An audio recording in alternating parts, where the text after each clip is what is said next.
సినీ నటుడు వైసీపీ నేత పోసాని కృష్ణమురళిని గుంటూరు జిల్లా జైలుకు తరలించారు.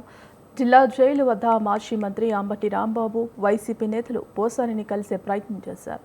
తాము అండగా ఉంటామని భరోసా ఇచ్చారు. ఇవాళ ఉదయం పోసాని కృష్ణమురళికి కలుస్తామని చెప్పారు.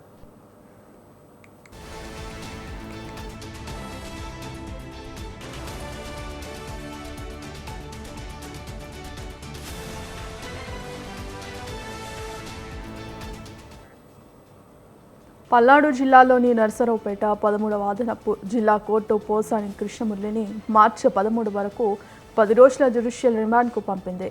ఈ నేపథ్యంలో నర్సరావుపేట నుంచి గుంటూరు జైలుకు తరలించారు.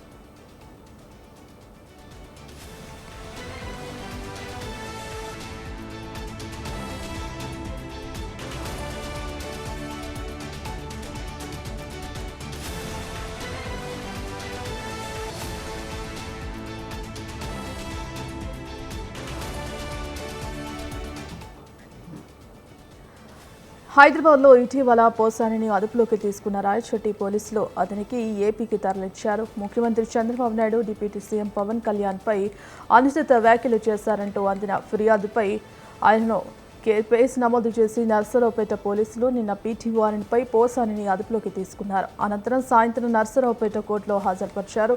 కోర్టులో ఆయనకు ఈ నెల 13 వరకు రిమాండ్ విధించింది. దీంతో పోసానిని గుంటూరు జైలుకు తరలించారు.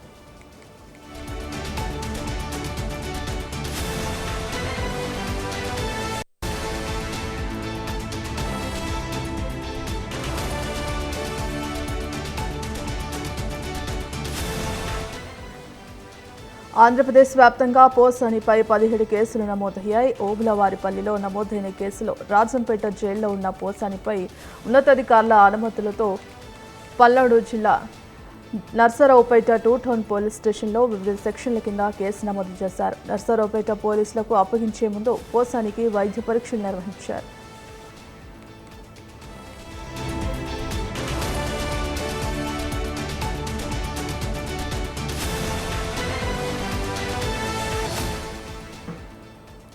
మరోవైపు చిత్తూరు జిల్లా పుత్తూరు పోలీస్ స్టేషన్లోనూ పోసానిపై కేసు నమోదైంది. టీటీడీ చైర్మన్ బీఆర్ నాయుడుపై అనుచిత వ్యాఖ్యలు చేశారంటూ అందిన ఫిర్యాదు మేరకు ఈ కేసు నమోదైంది.